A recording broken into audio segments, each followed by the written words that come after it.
I remember the phrase popped into my head, I don't know how to think about what I'm feeling right now. And then I was like, what a weird fucking phrase that is. That doesn't make sense. Those are two different things, thinking and feeling. So why am I trying to unite them? What am I trying to make sense of? Because that's what I realized it was. When you're trying to think and feel at the same time, that means you're trying to make sense of something. I don't know how to make films if I'm not trying to give the experience I'm having to an audience. And so that's what it was. It was what if I could make a film that wasn't about To Catch a Predator, but it was about how shows like this can make us feel, and or how they can take our feelings away.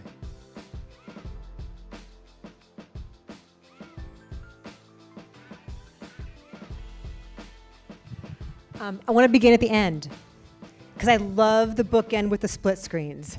And when I realized that's what you were doing with that, I'm like, oh, that's cool. That's a really, really good choice. At what point in making this did you realize that you wanted to do that with the surveillance camera at the end? I think I knew I wanted to do that before I even met Chris. Okay. I think I imagined, oh wow, if I do an interview with Chris, I can do this. The work was trying to figure out why I wanted to do that. Like the work was, I can build this sort of fake gladiator match between us, where there's no real threat to him or to me. Like I'm not really coming after him. It's not really a takedown. But why? What do we do to people when we can't get answers? Is really what the theme of the film is, in many ways. And it's not just for me. It's not just for decoy. It's not just for the predators or the audiences. It's for everyone. Everyone is part of these cycles of hurt and an inability to heal, and people being able to find and locate entertainment within that cycle. Again, I had the idea ages ago, but that was just the kind of the bones of the film, and then I had to kind of build the tissue on top of it to make it make sense. Yeah. He seems pretty glib, Chris Hansen. He seems pretty blasé about whatever responsibility he has for the damage the show has done, and he's still doing it now and going to Crime Con in Orlando and all that. How did you feel about that interview with him? I think that he feels that he is justified in doing what he does because that the ends justify the means. I think there's lots of people who feel that way about what they do. I think I feel that way about what I do. I think most journalists or lawmakers feel that way, right? It's just like you have to, in his opinion, he's like, well, this is a good. The show's a net positive, is how he sees it, probably, if I had to speak for him. And like people make those types of decisions all the time in all sorts of different walks of life and politics and everything. Like it's the reason that we can also see like wholesale net dismissal of migrants in this country, or the reason that we can allow genocides to take place. We can say, well, one group of people doesn't kind of deserve to be more safe or more protected than another group of people. And in this case, that's a decision that Chris is espousing, and lots of people agree with him, which is just that why care about what happens to a subhuman instead of another human? And I think that's where I think we part ways, Chris and I, is I'm not sure that someone loses their humanity at any point. Well, that was so fascinating about the raw footage that you show. You know, when the guy in Kentucky in particular, when he breaks down and people ask for help, we don't see that. We see the red meat of it, you know. So how did you get all of that behind the scenes footage?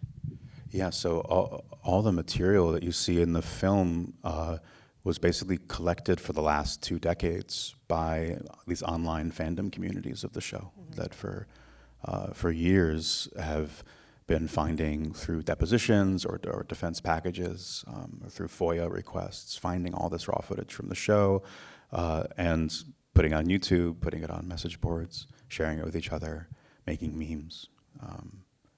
So I found this message board, basically, and I found this community, and I started watching the material, and I was a rapt audience for the show all over again. But not for the show, but for this raw footage, which had such a different emotional texture than the original show.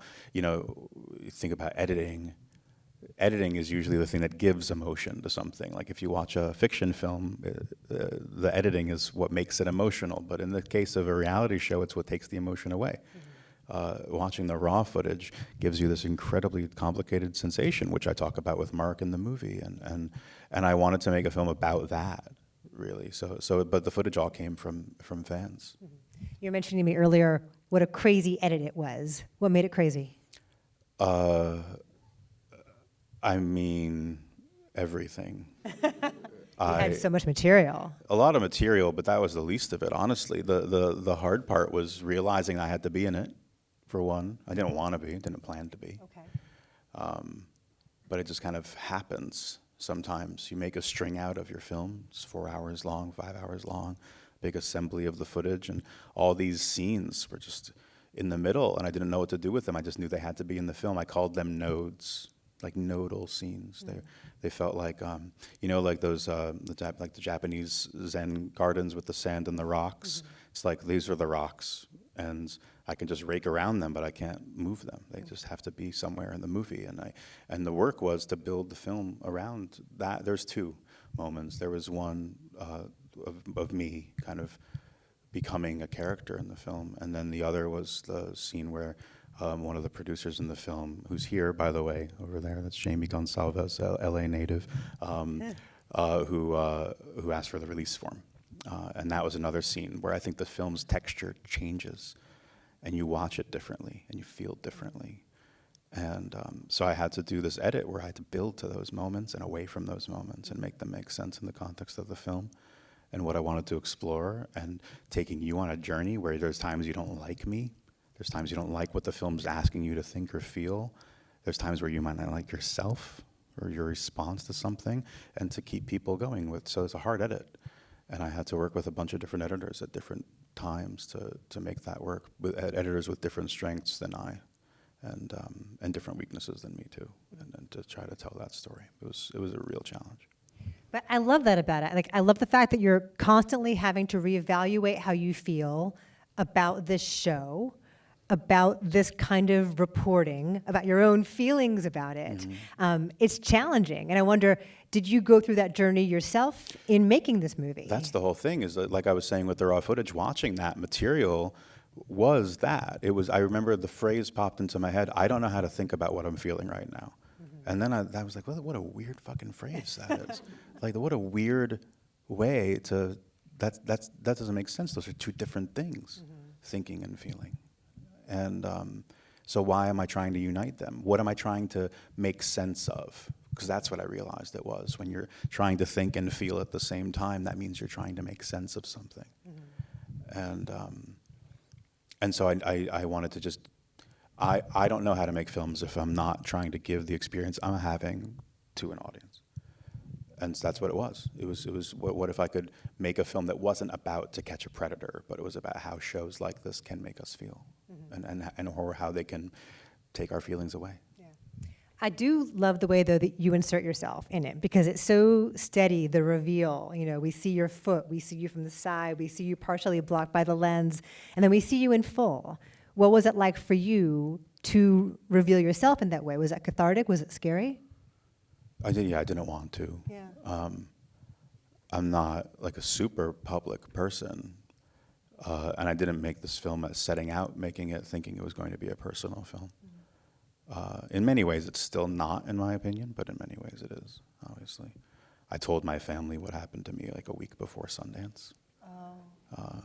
I didn't tell people. I told like my romantic partners and a couple of close friends before this, and like therapists, because it was a long journey to figure out details and understanding what, you know, it's not clear cut, sexual abuse, especially if you experience it as a child. It's not simple to understand what that is, because it's frequently about power, and you don't understand power as much when you're a child. And a lot of sexual assault is predicated on power, and one person trying to have power over another person or over themselves at times, and also a lot of sexual assault is carried out by people who themselves have a history of being sexually abused or assaulted, obviously. So these things are, all these things were kind of swimming in my mind as I was thinking about the decision to put myself in the film. But obviously, the main reason I'm in the film is because the fact that I tell you that I had an experience which is compelling me is, I think, doing what a lot of documentaries don't do, which is have a reason to exist. A lot of documentaries just kind of are there, and they're made, and they're purporting to be the voice of ethical goodness, and they're purporting to, tackle a social issue in some way, and you're right as an audience because you watched the movie. And then the movie's over, and you're right, and the film is right, and you're affirmed by the movie. And I think at a certain point I started to realize this is not how the world works. Yeah. It actually makes the world much smaller to not have experiences that challenge us. And it challenged me making it, and so I wanted to challenge you watching it. I wanted you to struggle through it, because that's what the experience is of trying to connect with human beings that are in these situations. Looking back at the early Kimmel and Oprah footage, it seems so gross when you're at the end of it, right? The laughter of it. Like, this is the funniest show on TV. I think you do a great job of the pacing of the editing in the beginning of it, like, one after another, and the pattern of how the show plays out, and then by the end of it, you feel kind of queasy about it all. You do. But I did. but Didn't some you people, guys? But some people don't. No? That's Okay. the thing, is I think the film is a Rorschach test. That was 20 years ago. Those guys are still on TV. Have they changed, or have we, or it's all context, and I think that it is a little squirmy at times to see that, but it's because of what it's the circumstances, it's because of what you've been watching, and this show existed at a time when we were all fluent on the internet. We were all fluent with the internet in the early 2000s, but social media didn't exist. So it was really a generation ago where none of us lived online, except for these guys, except for these people who found their fantasies coming to life on the internet. Now all of us do that. I was fascinated by the decoys. How difficult was it to get them to sit down and talk with you and relive those memories with you? So there's 4 decoys in the film, 3 from the original show and 1 who's still doing the work. Obviously, Decoy, we filmed in person, and then we interviewed her afterwards.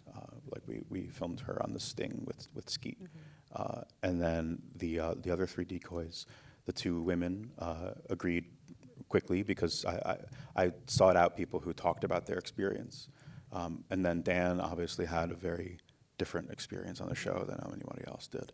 And so I talked to him over the course of a couple of months, and asked him if he wanted to participate, and he agreed ultimately, and it wasn't pleasant for him to sit down, but afterwards I was really relieved to hear from him that he was really grateful that he participated, that he felt like he was kind of excising some demons he'd been carrying with him for a long time. Yeah, catharsis for him as well, because he's been stuffing all of that down and not wanting to think about it too. Let's talk about Skeeter and his catchphrase, "You've been skeeted." Like, in the middle, this guy is sobbing. He realizes his whole life's falling apart, and this douchey YouTuber is like dropping his catchphrase into the middle of it. What do you make of him and his brand of vigilante justice? I think everyone that you meet in this film believes in what they're doing. Okay. And I tried to just meet them there. Okay. I really tried to just meet them there. I think, personally, I wouldn't do what Skeet does. But the reason that release form scene is in the film is because for a moment I felt like I was doing what Skeet does.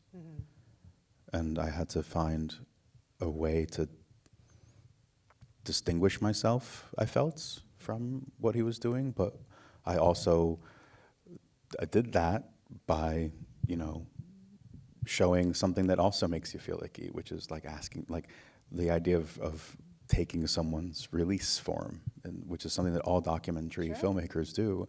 But the idea, something about watching it happen, felt extractionary, and it made you be uncomfortable. Because then you're thinking, as you watch that, I think, like, oh, what are they going to do with that? Like, what's the point of this? And those feelings were so rich and complicated. So, you know, how I feel about Ski. How do you feel about Ski? How does anyone feel about Ski? It's like he's doing stuff that bothers you. He's also like, if I squint, how different is he than Chris? How different is he than me? It's just a matter of degrees and choices of things that we won't do, or that we would do, and when it comes to what we find is acceptable in terms of how we treat people. I don't believe that him and I have a lot in common, but I think that he genuinely thinks that what he's doing is a good thing, and he's not hurting anybody. And a lot of people feel that way about what they do. That's the problem. What surprised you the most coming out of the other side of this? I think all of us, like everyone here, you, me, everyone in the film, we all have kind of our own very calcified senses of right and wrong. And it's really hard to change those. It's really hard to convince somebody that they're wrong. Or it's really hard to tell someone that their moral code is wrong. We all really have it built into us, and you can't really, I think, tell someone that they're wrong. I've never met anyone who, upon being, for example, called a racist, is like, "Oh my God, you're right." I'm going to stop right now. I think that we really need to cling to our sense of right and wrong, and it's like almost like the way we find ourselves through the world. But that's, I think, something that I was excited for this film to do, which was to kind of give you a sense of where your own right and wrong is, and you can watch it move over the course of the film if you're interested in going on that ride.